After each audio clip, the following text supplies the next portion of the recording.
মিনা, আমি আর খেলবো না রে। আমাদের বাড়িতে আজ পিঠা বানিয়েছে, আমি এখন গিয়ে পিঠা খাবো।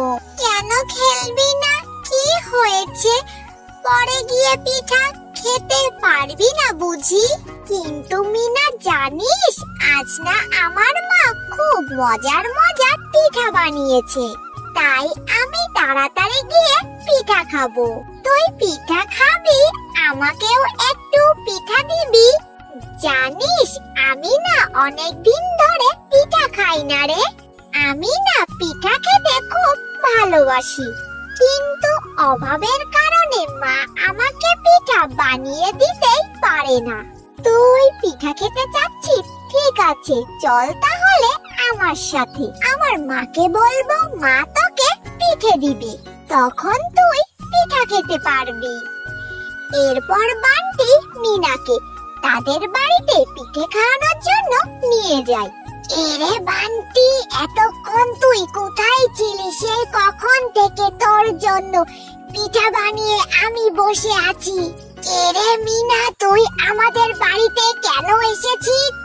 মা, মিনাকে পিঠা খাওয়ানোর জন্য আমি ওকে বাড়িতে নিয়ে এসেছি। জানো মা, মিনা না পিঠা খেতে খুব ভালোবাসে, কিন্তু ওর মা টাকার অভাবে পিঠা বানিয়ে দিতে পারে না, তাই ওকে আমি পিঠা খাওয়ানোর জন্য নিয়ে এসেছি। ও পিঠা খেতে পারে না তো আমার কি? আমি কি এখানে পিঠার দোকান খুলে বসে আছি নাকি? আরে কি রে মিনা, তুই এত নির্লজ্জ কেন? বান্টি বলল আর তুই পিছে পিছে চলে এলি। ছোট লোক, নির্লজ্জ, বিয়ায়া কোথাকার। মা, ওকে তুমি এভাবে বলছো কেন? এই বান্টি, এই তুই চুপ কর। তুই বেশি কথা বললে তোকেও আমি পিঠা খেতে দেব না কিন্তু, বলে দিলাম। আর এই মিনা, তুই এক্ষুনি এখান থেকে চলে যা। এখানে দাঁড়িয়ে দাঁড়িয়ে তুই কি করছিস? নির্লজ্জ, বিহাইয়া মেয়ে কোথাকার! এক্ষুনি চলে যা তুই আমার বাড়ি থেকে। শেফালি কাকি, আমি তো মাত্র একটাই পিঠা খেতে চেয়েছিলাম, তাই বলে তুমি আমাকে এইভাবে বলতে পারলে? আমি চলে যাচ্ছি, আর কখনো আসবো না তোমাদের বাড়িতে। মাকে গিয়ে বলবো মা আমাকে পিঠা বানিয়ে দিবে। এরপর মিনা সেখান থেকে মন খারাপ করে বাড়িতে চলে যায়। কি রে মা, সারাদিন কোথায় ছিলি তুই? আর তোর মুখটা এত শুকনো দেখাচ্ছে কেন? কেউ কি তোকে কিছু বলেছে? কি হয়েছে তোর? আমাকে খুলে বল সব। মিনা তখন তার মাকে সব কথা খুলে বলে। থাক রে মা, তুই মন খারাপ করিস না, তোকে আমি পিঠা বানিয়ে দেব। সত্যি বলছো মা, তুমি আমাকে পিঠা বানিয়ে দেবে? হ্যাঁ রে মা, সত্যি বলছি। এখন আর মন খারাপ করিস না তো, যা তুই ঘরে যা, দেখি আমি কোনো ব্যবস্থা করতে পারি কিনা। ঠিক আছে মা, তুমি আমার লক্ষ্মী মা। এরপর মিনা খুব খুশি হয়ে ঘরে চলে যায়। কোনোদিন কারোর ক্ষতি চাইনি, ক্ষতি করার চেষ্টাও করিনি। তারপরও ভগবান যে কেন আমাদের এত শাস্তি দিচ্ছে? এই অভাবের সংসারে নুন আনতে পান্তা ফুরাই, আর এদিকে মেয়েকে বলেছি পিঠা বানিয়ে দেব, কিন্তু এখন আমি কিভাবে পিঠা বানিয়ে দেব?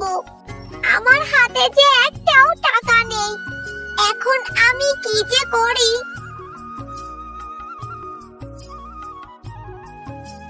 কেউ কি বাড়িতে আছো নাকি?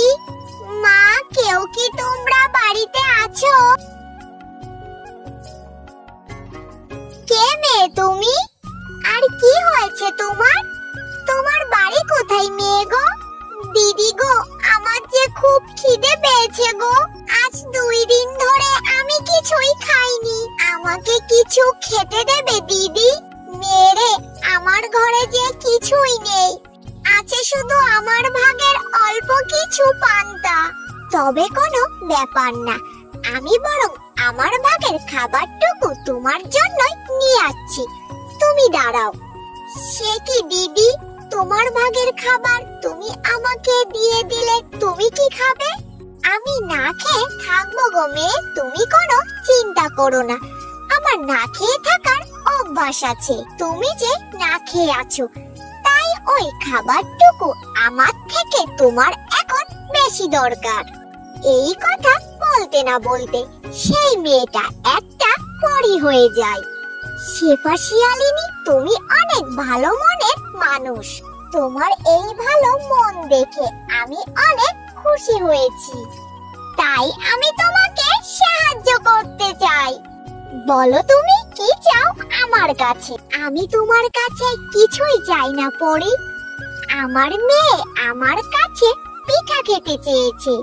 তুমি শুধু আমার মেয়ের জন্য পিঠা বানিয়ে দাও। ঠিক আছে, এই নাও, আমি তোমাকে একটা পিঠা গাছ দিচ্ছি।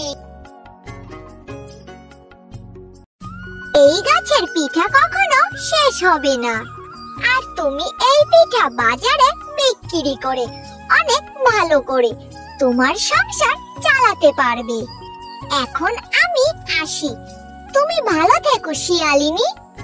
তোমাকে অনেক অনেক ধন্যবাদ পরী, তুমি আমার অনেক বড় উপকার করলে।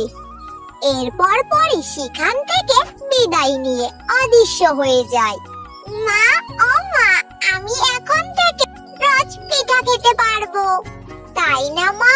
আর আমার মন যখন চাইবে তখনই আমি পিঠা খেতে পারবো। যত ইচ্ছা তত পিঠা খাবো। হ্যাঁ রে মা, তুই এখন থেকে যত ইচ্ছা তত পিঠা খেতে পারবি।